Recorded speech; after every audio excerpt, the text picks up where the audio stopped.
Assalamualaikum warahmatullahi wabarakatuh. Selamat malam, selamat siang, selamat pagi.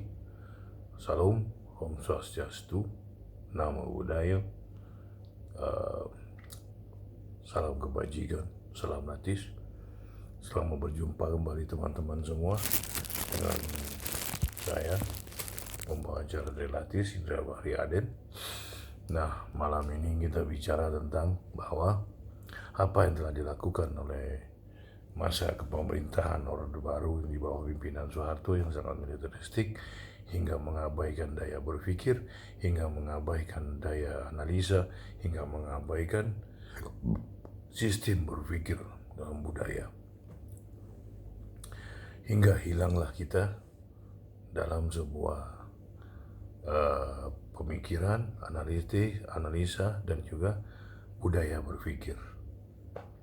Nah, yang bertahan hanya satu, yaitu apa? Budaya rutinitas, budaya gerak, itu selalu ada dan selalu dipertahankan. Karena apa? Untuk penyimbangan dalam kekuasaan politik di dalam pemerintahan Soeharto. Nah, jadi apa yang harus kita lakukan saat ini? Pertama adalah bahwa kita harus memulai dengan cara-cara pencerdasan kehidupan berbangsa ini melalui sistem pendidikan. Itu yang pertama sekali. Karena tujuan kita adalah apa? Untuk menggerakkan mahasiswa agar mereka memiliki sebuah budaya berpikir, analisa. Itu yang paling penting saat ini. Kenapa itu terjadi? Karena biar tidak ada gelombang-gelombang lagi yang menjual ideologi-ideologi radikal yang tidak jelas dalam konsepnya. Dan juga mereka melihat bahwa segala sesuatu yang ada pada sebuah gerakan itu adalah mementingkan kepedulian kita pada keberadaan bangsa ini. Lalu yang kedua adalah bahwa mayoritas agama yang sangat kuat di Indonesia ini adalah Islam. Dan Islam bisa dipakai dengan berbagai cara. Karena apa? Lemahnya daya berpikir kaum muslim. Ini harus kita pahami bersama, teman-teman. Karena kita terlalu banyak dikuasai oleh pola-pola militeristik yang telah lama bermain dari 66 hingga tahun 98. Dan maaflah, dari 68 lah ya, dari masa dia memegang tampuk kekuasaan penuh 1998. Dan ini merupakan sangat-sangat membahayakan. Karena apa? Karena rutinitas yang terjadi adalah pembiaran yang terus-menerus. Karena inilah yang membahayakan. Mudahnya masuk ideologi-ideologi asing yang sangat membanggakan konsep tersebut dan ditanamkan ke dalam gerakan mahasiswa di Indonesia ini. Kenapa tadi? Ya itu tadi. Karena kita tidak memiliki kekuatan dalam mengerahkan analisa berpikir dan budaya berpikir. Lalu apalagi? Kelompok yang sering diaktifkan dalam politik itu adalah kelompok muslim. Terjerembabnya dalam tiada pola berpikirnya. Karena apa? Sistem pendidikan tidak mendukung dalam kecerdasan. Jadi ini yang terjadi. Nah, ini yang membahayakan sekali. Karena segala hal yang memasuki penaklukan itu hanya lewat budaya, agama, dan dibentuknya orang-orang politik yang ada di dalam lingkaran, menjadi lingkaran elit. Elit dan oligarki ini sama-sama memiliki pemahaman yang sama. Elit itu adalah berkumpulnya sekelompok orang yang kecil, kelompok orang kecil kelompok-kelompok kecil yang memiliki wewenang sangat besar. Sama juga oligarki adalah elit kelompok kecil yang menguasai segala sistem yang ada di bangsa ini dan memiliki uang. Nah, bila ini tidak ada perapihan dalam kebijakan, dalam ketatanegaraan, dalam cara mengubah referensi berpikirnya, maka ini tidak akan pernah ada kemajuan dalam bangsa ini. Yang ada kita selalu menjadi, ya terima nasib sudah menjadi negara taklukan. Jadi ini yang terjadi.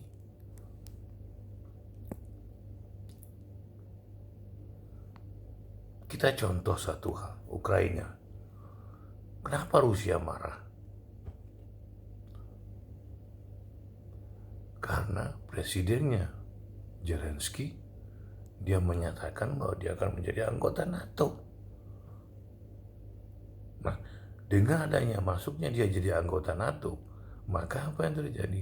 Rudal, segala hal yang berkaitan dengan kekuatan NATO, dia masukkan ke dalam Ukraina.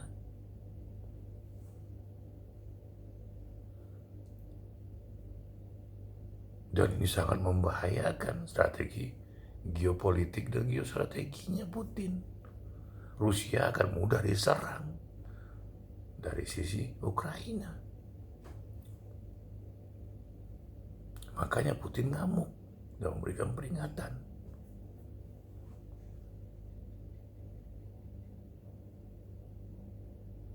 Nah, ini yang terjadi.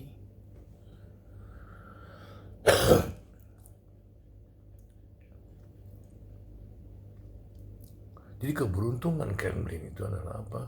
Dalam pola pemikiran, mereka aktif. Di kampus, di universitas mereka aktif. Sastra khususnya.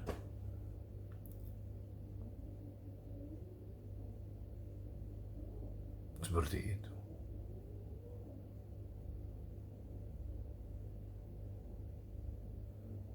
Karena antara Jerman, Rusia sama pola berpikirnya.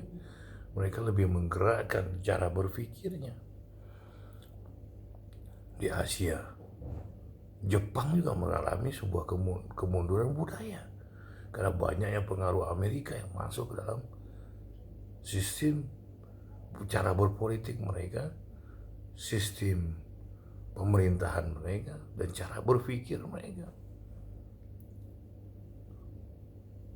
Tapi untungnya apa?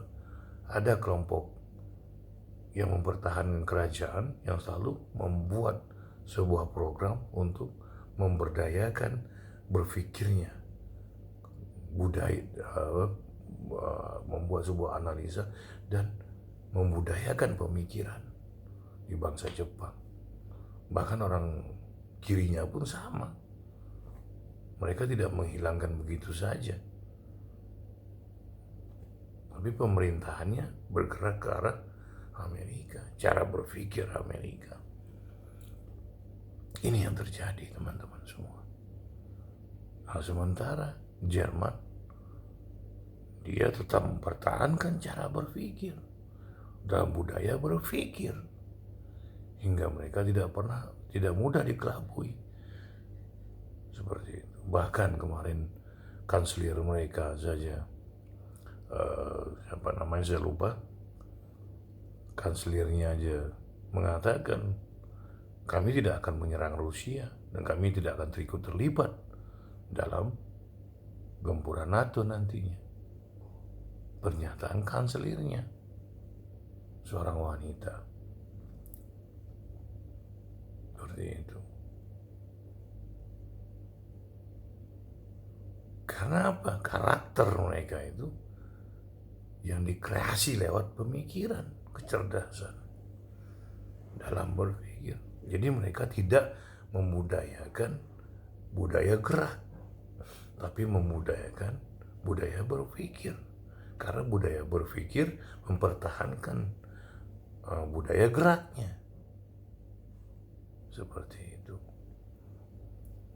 Tapi bila budaya gerak ini hilang, budaya berpikirnya hilang, maka budaya gerak ini tetap ada, tapi apa? Stagnan. Dia tidak memiliki sebuah kekuatan untuk membuat kreasi yang baru. Seperti itu.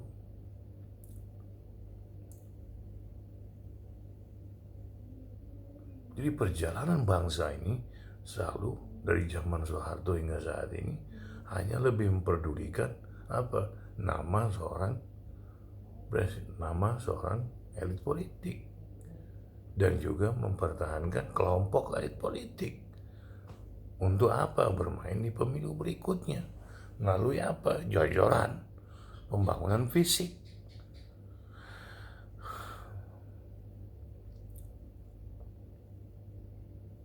Tapi sudahlah, itu nggak usah dipikirkan, karena itu udah terjadi, dan euforia itu dinikmati oleh masyarakat, ya nikmati saja sudah, seperti itu. Nah, tapi ada satu hal yang hilang dalam budaya analisa, budaya analitik, budaya berpikirnya. Ini yang tidak dimiliki oleh bangsa ini, khususnya kepada siapa yang memiliki penganut agama Islam yang mayoritas. Karena pembiaran terhadap kecerdasan. Karena apa? Semua bukunya diatur. Hanya boleh baca buku ini, tidak boleh baca buku itu. Hingga pembebasan ini menghilangkan kejenuhan,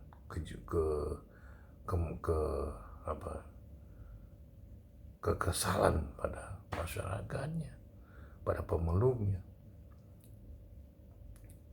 Seperti itu.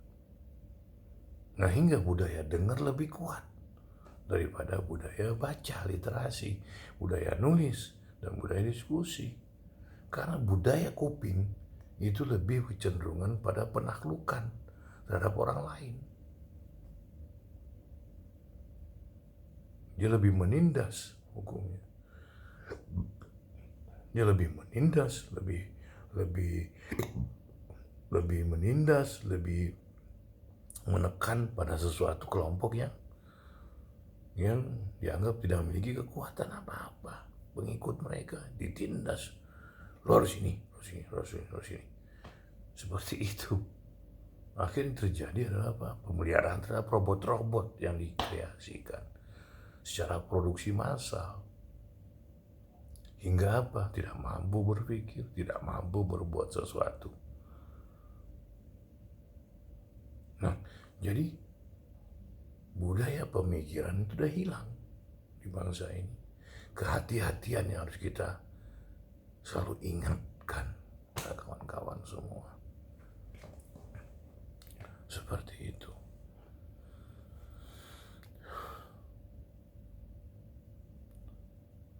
Karena banyak bermunculan orang-orang, baik YouTubers, baik yang wawancara, baik ya, bikin bikin podcast atau apa segala macam, lebih kecenderungan pada pragmatisme, pada praktek, bukan pada analisa. Kenapa sebab ini terjadi dan kenapa ini bisa berulang-ulang. Dan yang dibahas hanya akibat. Hingga dibahas lagi akibatnya lagi.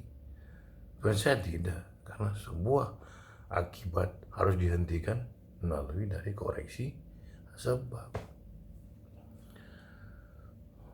Jadi bila ini tidak dilakukan secara merata dalam sistem budaya berpikir, maka ini tidak akan bisa berjalan. Jalurnya mana? Dunia pendidikan, dunia para intelektual. Tapi apa yang bisa kita harapkan dalam kondisi seperti ini? Dalam diri kita ini sudah hilang dalam dunia berpikir. Karena kita apa? Kita kesendirian, kita tidak punya uang, kita menderita, itu yang mereka memang sengaja dimunculkan hal seperti itu.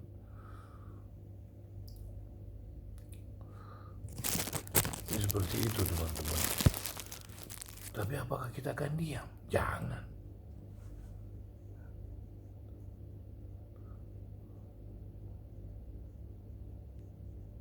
Seperti itu. Karena apapun yang dimunculkan oleh dunia YouTubers ini adalah dunia yang memang hanya untuk tujuan apa? Mempertahankan kekuasaan, melawan anti pada kekuasaan.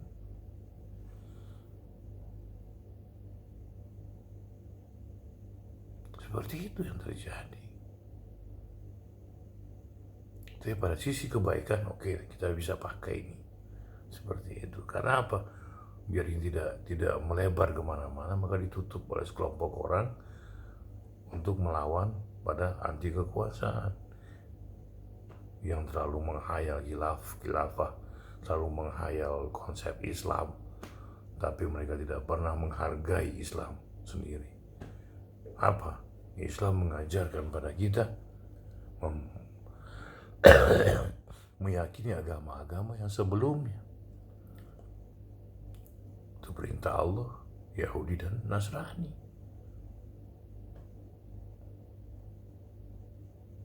Ini harus kita pahami bersama. Dan juga tidak kuciptakan kalian dari bermacam-macam. Tidak kuciptakan kalian dari bermacam-macam warna kulit, bangsa, bahasa, warna kulit, bahasa, bangsa,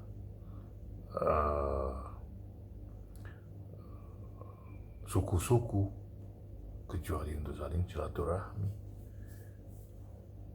Ya Allah juga telah memerintahkan kita melalui pematangan berpikir, yaitu apa? Iqra. Bacalah. Ini pemahaman saya. Bacalah di sini ini memiliki pemahaman apa? Menganalisa, memahami sebuah konteks, memahami sebuah masalah, lalu menguraikannya. Itu yang harus kita pikirkan.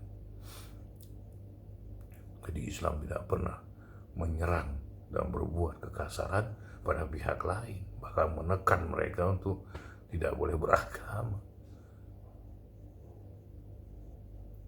Allah telah menciptakan manusia diprotes oleh malaikat. Ya Allah, bukankah kami melebihi mereka dalam beribadah kepadamu? Dan bahkan mereka akan menghancurkan bumi. Apa kata Allah? Aku lebih tahu dari apa yang kau ketahui. Allah tidak marah.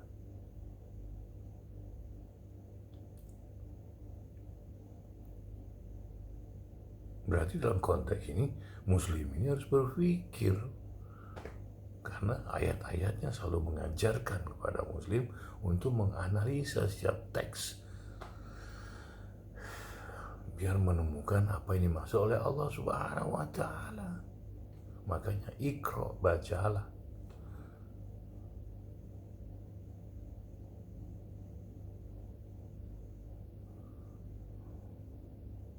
Jadi yang sering diserang itu adalah kelompok mayoritas. Kenapa? Ya itu tadi, kalau tidak memiliki daya berpikir. Ada segelintir orang tapi hanya di wilayah-wilayah tertentu. Dan itu pun hanya untuk kelompok mereka.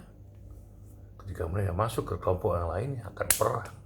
Kenapa? Karena memang kelompok sebagian lain sudah menyatakan dirinya bahwa mereka lah yang paling Islami.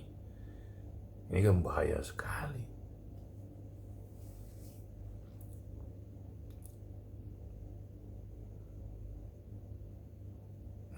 Jadi Indonesia ini dari pengalaman masa lalu sudah mengajarkan kita, sudah mengingatkan kita pada keadaan bahwa kita adalah bangsa yang tidak memiliki pemikiran. Bangsa yang tidak memiliki pemikiran, budaya berpikir, apa yang terjadi? Pelan-pelan akan hilang budaya tersebut, bahkan budaya geraknya pun akan hilang. Karena apa? Mereka dimasukkan budaya-budaya yang datang dari luar.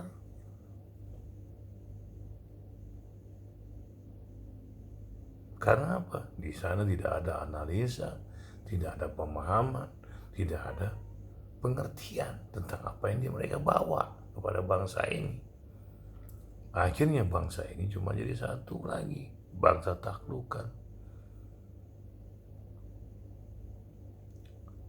Kayak sudah berulang-ulang terjadi.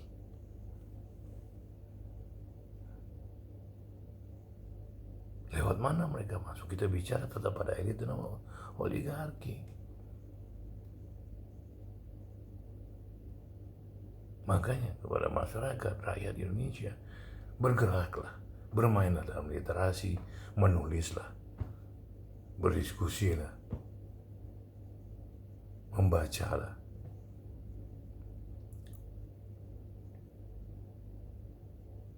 Seperti itu. Hingga kita tidak hilang dari apa yang kita punya. Dan kita tidak jadi seorang yang kasar, yang hanya ingin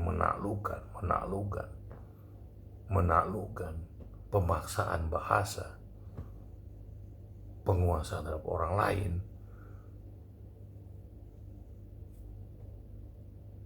berkata kasar pada orang. Ini yang terjadi. Ini yang terus berulang-ulang terjadinya. Hingga bangsa ini dipermainkan terus-menerus. Diadu antara satu dengan daerah lain, tentara dengan satu daerah, tentara dengan satu separatis, tentara dengan kelompok polisi, polisi dengan tentara.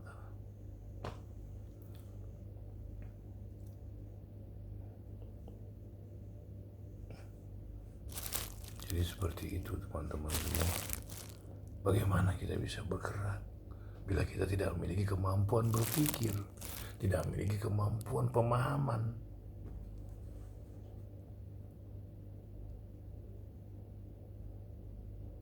Apalagi interaksi dengan para murid dan guru lewat sekolahan sudah kurang. Ini banyak pembiaran yang terjadi. Pembiaran terhadap apa? Pemikiran. Pembiaran terhadap apa? Kecerdasan. Pembiaran terhadap apa? Kebodohan. Karena bangsa ini tidak boleh dimajukan, tidak boleh digerakkan dalam kemajuan.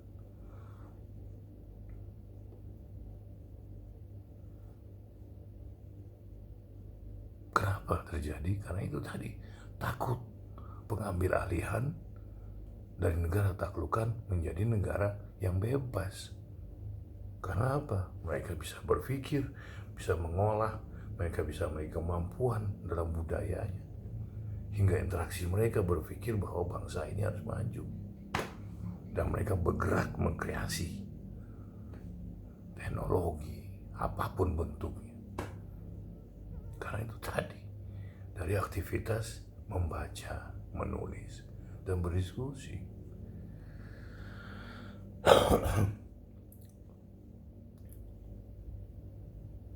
Jadi bukan hanya interaksi, pragmatisme. Jadi ya, politik yang keberadaan sebuah masalah politik yang selalu diungkap.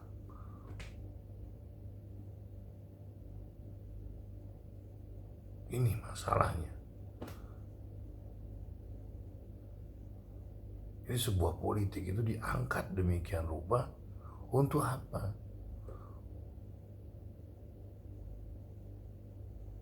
Untuk pemahaman terhadap apa yang terjadi.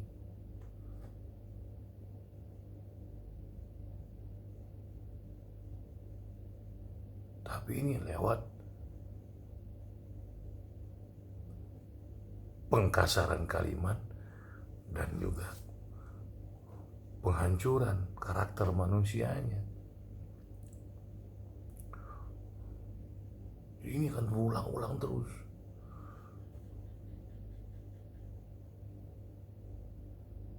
Saya bilang kepada teman-teman sekali lagi, inilah masalah bangsa ini. Inilah hal-hal yang harus kita rubah dalam cara kebangsaan Indonesia. Kecerdasan, mencerdaskan kehidupan bangsa, itu tujuan bangsa, tujuan Republik Indonesia ini. Jadi bukan hanya sekedar pembangunan, tapi kecerdasan.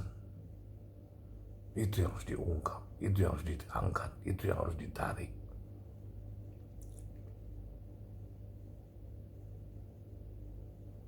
Hingga rakyat pun memahami bagaimana cara praktek politik itu berlangsung. Karena mereka paham tentang cara-cara apa yang dilakukan para politisi, cara-cara yang dilakukan para elit, oleh oligarki. Karena tujuan mereka apa? Mereka ingin menyambung kembali untuk generasi kelompok mereka berikutnya. Ya, seperti itu.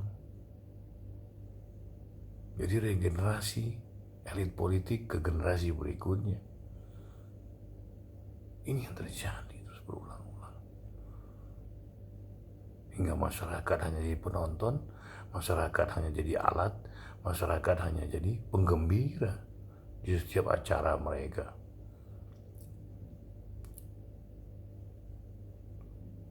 Seperti bahkan kelompok-kelompok orang-orang cerdas pun asik dengan pembelaan terhadap yang membayar mereka. Ini realitasnya bangsa ini. Ini kenyataan yang ada pada bangsa ini.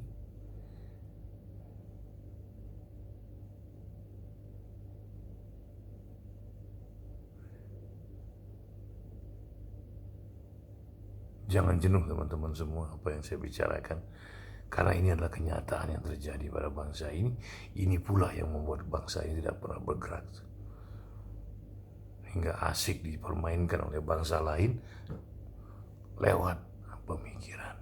Pengamburaduluan berpikir, pengamburaduluan berbudaya gerak. Ini budaya bergerak pun mulai dimain-mainkan. Seperti apa? Idul Fitri, Idul Adha, pulang kampung, rame-rame. Itu pun mulai dihilangkan. Ini hati-hati sekali. Karena apa? Gelombang massa itu, kebiasaan itu akan mudah dihilangkan apabila apa? Daya berpikir masyarakatnya sudah mampet. Hingga mereka pun tidak terkenang dengan apa yang ada pada nikmatnya acara tersebut, kemuliaan acara tersebut, kebaikan acara tersebut. Ini yang mau dihilangkan. Ini hati-hati sekali. Dan yang bermain pun orang-orang elit kita sendiri.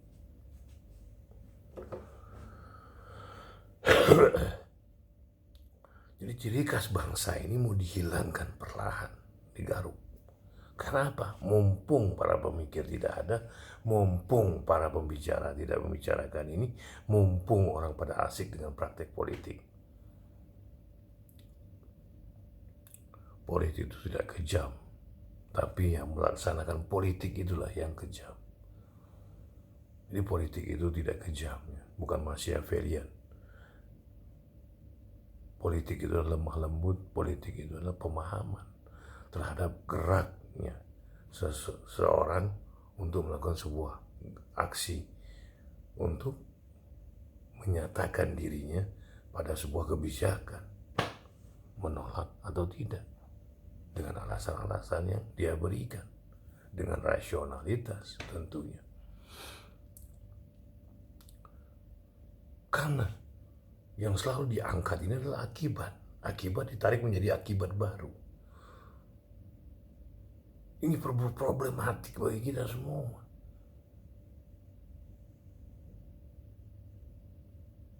Ini problematik sekali.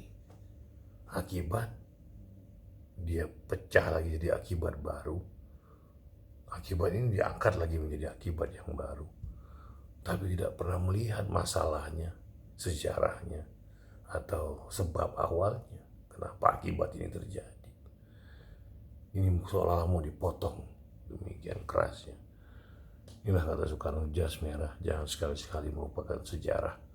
Karena dalam analisa sejarah, bila kita ingin lihat kekinian, itu selalu harus ada sejarah.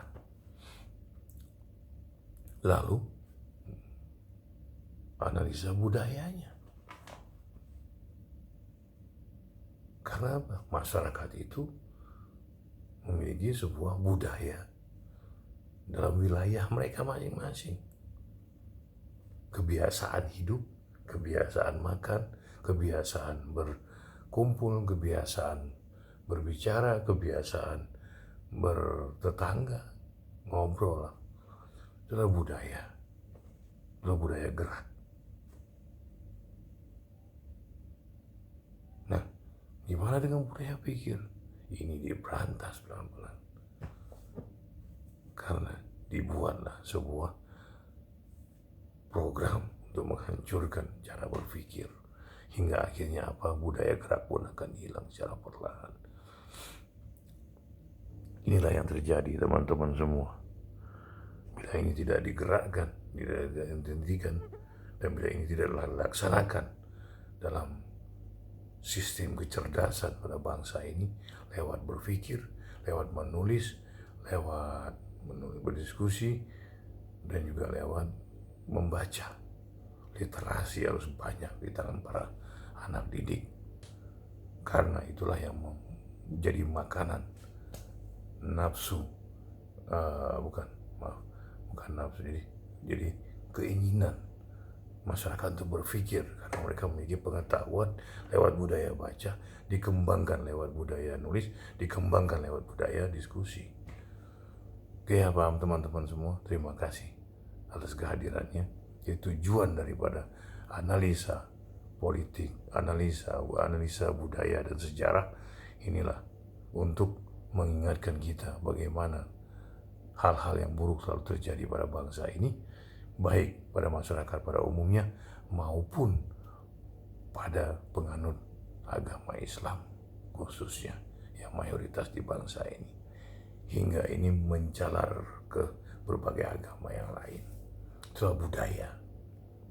Malas berpikir, malas. Itu karena ini tidak pernah diaktifkan dalam diri setiap siswa. Oke teman-teman semua, terima kasih atas perhatiannya. Jangan jenuh, jangan bosan, nontonlah dari awal hingga terakhir, karena ini memang di luar daripada konteks biasa ya yang dibicarakan YouTubers, tapi ini moga berarti bagi teman-teman semua dan memiliki hasil yang baik bagi teman-teman semua. Terima kasih atas perhatiannya. Assalamualaikum. Jangan lupa ya, terima kasih atas subscribe-nya, like-nya, share-nya, dan komennya.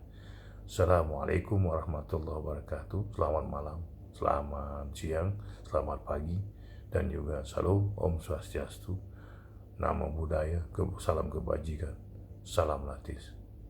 Terima kasih atas perhatiannya.